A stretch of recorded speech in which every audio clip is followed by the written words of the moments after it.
25. Como evitar a fadiga e manter a aparência jovem. Um dia, no último outono, meu sócio voou para Boston para participar do grupo de terapia médica mais estranho do mundo. Terapia médica?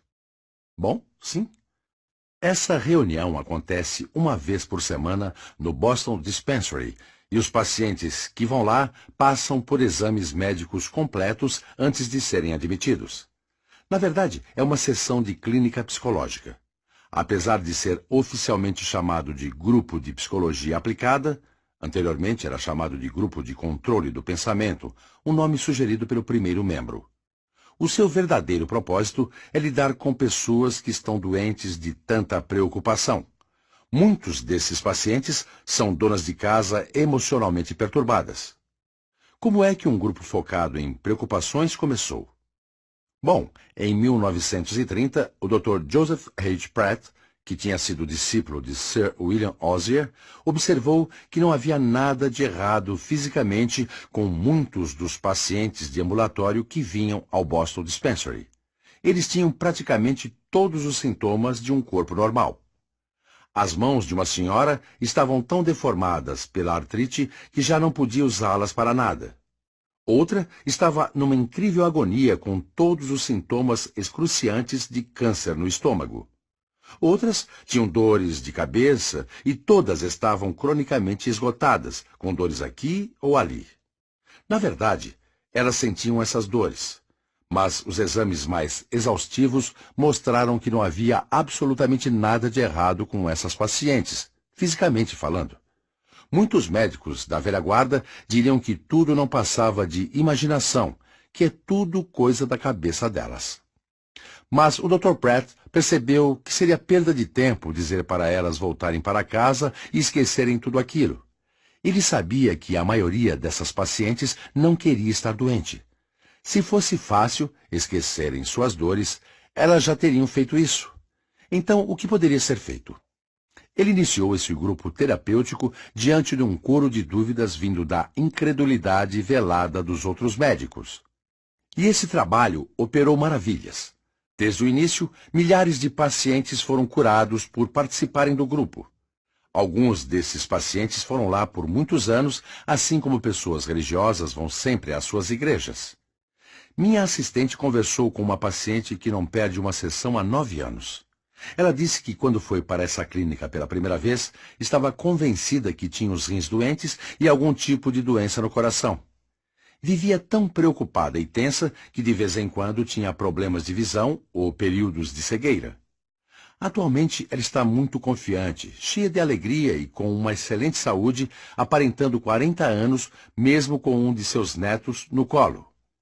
Eu tinha o hábito de me preocupar tanto com os problemas da minha família, ela disse, que cheguei a desejar a morte.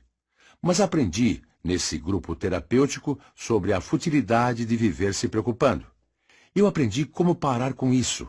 E hoje posso dizer honestamente que minha vida é serena. O Dr. Rose Hilferding, conselheiro médico do grupo, disse que descobriu um dos melhores remédios para aliviar as preocupações, que é compartilhar seus problemas com alguém em quem você confie. Nós chamamos isso de catarse, ele disse. Quando os pacientes chegam a essa clínica, podem compartilhar todos os seus problemas inteiramente, até que sejam capazes de tirar tudo aquilo de suas cabeças. Ficar pensando continuamente sobre os problemas e manter tudo isso somente para você causa um grande dano no sistema nervoso.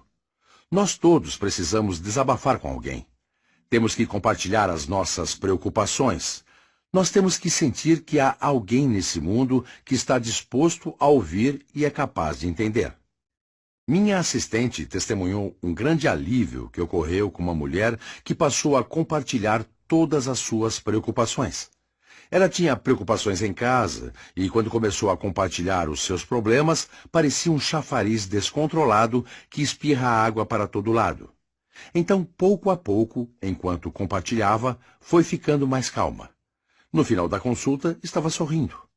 O problema foi resolvido? Não, não é tão simples assim.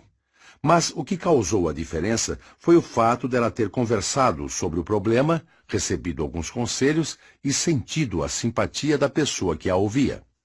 O que realmente operou a transformação foi algo com um tremendo poder curador e que se baseia em palavras. A psicanálise, até certo ponto, é baseada no poder curador das palavras. Desde os dias de Freud, psicanalistas têm visto que os pacientes encontram alívio de suas ansiedades mais profundas se conversarem sobre elas. Uma simples conversa. Por quê? Talvez porque, conversando, acabamos entendendo melhor os nossos problemas e acabamos tendo um entendimento melhor do que está se passando. Ninguém tem todas as respostas, mas todos sabemos que apenas o fato de botarmos para fora ou nos desprendermos daquilo que está preso na garganta traz um alívio quase instantâneo. Então, na próxima vez que tivermos um problema emocional, por que não olhamos à nossa volta para ver se há alguém para conversar? E eu não estou querendo dizer que você deve sair por aí se humilhando e compartilhando os seus problemas com qualquer um que você encontre pela frente. Pense em alguém de sua confiança e marque o encontro. Talvez seja um parente, um médico, advogado, pastor ou sacerdote, e diga para essa pessoa: você pode me dar um conselho? Eu tenho um problema e gostaria que você me ouvisse enquanto expresso o que estou sentindo. Talvez você possa me aconselhar. Talvez você consiga ver as coisas que não consigo, mas mesmo que você não consiga ver nada ou não possa me aconselhar, eu sei que me ajudaria tremendamente se você me ouvisse atentamente enquanto eu boto para fora tudo o que estou sentindo. Soltar o que está preso através de palavras é uma das principais terapias usadas no grupo do Boston Dispensary. Mas aqui estão algumas das ideias que escolhemos para você, retiradas dos trabalhos em grupo, que podem ser usadas em casa. 1. Mantenha um caderno de anotações ou um diário para uma leitura inspirativa. Nesse caderno, você pode colar todos os poemas, pequenas orações, frases que falem diretamente à sua personalidade e que te animem. Então, quando uma tarde chuvosa te deixar para baixo, talvez você ache uma receita nesse livro para espantar a depressão. Muitos pacientes mantiveram diários como esses por muitos anos. Eles diziam que isso era como uma injeção espiritual. 2. Não crie o hábito de apenas apontar os defeitos das outras pessoas.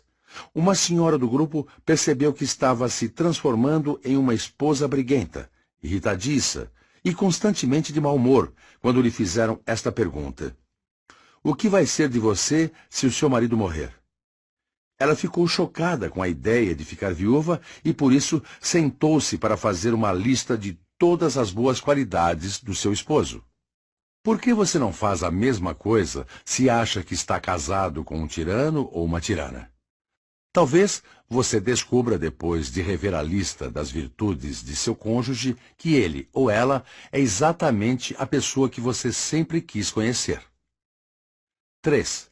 Se interesse pelas pessoas. Desenvolva um interesse saudável e genuíno pelas pessoas que fazem parte da sua vida. Uma senhora ficou doente por ser muito fechada e por não ter nenhum amigo. Alguém sugeriu que ela passasse a inventar histórias para conversar com as próximas pessoas que encontrasse. Ela começou, no ônibus, a se sentar mais atrás e puxar assunto, indagando sobre a vida das pessoas.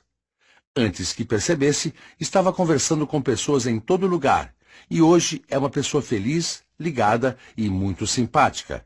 Ela está curada de suas dores. 4. Faça uma agenda de trabalho para amanhã antes de ir para a cama hoje à noite. O grupo descobriu que muitas pessoas se sentem manipuladas e incomodadas pelo ritmo constante e por todas as coisas que são obrigadas a fazer no ambiente de trabalho. Nunca conseguiam terminar as suas tarefas e muitas vezes corriam contra o relógio. Para curar essa sensação de pressa e preocupação, foi feita uma sugestão para que todos fizessem uma agenda para o dia seguinte, antes de irem dormir. O que aconteceu? Todos conseguiram fazer mais coisas. Houve menos cansaço. um sentimento de orgulho e realização, e mais tempo para relaxar e apenas curtir o momento. 5. E por último, evite a tensão e a fadiga. Relaxe. Relaxe. Não existe nada mais eficaz do que a tensão e a fadiga para envelhecer antes da hora. Minha assistente ficou sentada por 1 hora no grupo de controle do pensamento, enquanto o diretor e professor Paul E. Johnson passava por todos os princípios que nós já explicamos nos capítulos anteriores, que são os passos para o relaxamento. Depois de 10 minutos de exercício de relaxamento que a minha assistente fez junto com os demais, ela estava quase dormindo, sentada com as costas retas em sua cadeira. Por que o estresse pôde ser eliminado com esse tipo de relaxamento físico? Pelo fato de os médicos da clínica saberem, assim como outros médicos, que se você quiser tirar as preocupações das pessoas, elas precisam relaxar primeiro. Sim, você tem que relaxar. Pode parecer estranho, mas um chão duro é melhor do que um colchão macio. O chão cria mais resistência e é bom para a sua coluna. Aqui estão alguns exercícios que você pode praticar. Pratique por 1 semana e cheque a sua aparência e disposição. 1. Deite-se bem esticado no chão toda vez que se sentir cansado. Estique-se o máximo que puder. Role pelo chão se você quiser. Faça isso 2 vezes ao dia. 2. Feche seus olhos. Você pode tentar dizer algo como o professor Johnson recomenda. Imagine um dia ensolarado. O céu está azul e muito claro. A natureza está calma e tranquila. E eu, como filho da natureza, estou em sintonia com o universo. Ou melhor que isso, ore. 3. Se você não pode deitar-se no chão porque não tem tempo, então pode conseguir quase o mesmo resultado sentado numa cadeira. Uma cadeira com o encosto reto e duro é melhor para relaxar. Sente-se com as costas retas, como aquelas estátuas egípcias, e relaxe com as palmas para baixo sobre as coxas. 4. Agora tensione os dedões do pé lentamente e deixe-os relaxar. Tensione os músculos da sua perna e deixe-os relaxar. Faça isso de baixo para cima com todos os músculos do seu corpo até chegar à nuca. Agora, deixe a sua cabeça girar livremente. Continue dizendo, relaxe, relaxe.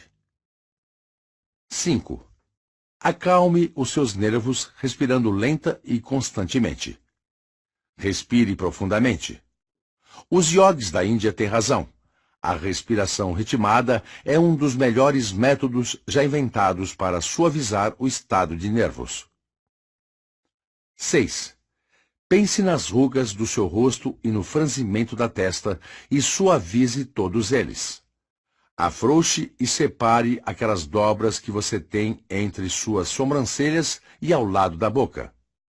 Faça isso 2 vezes ao dia e talvez você não tenha que ir a uma clínica receber uma massagem. Talvez as linhas do seu rosto desapareçam de dentro para fora.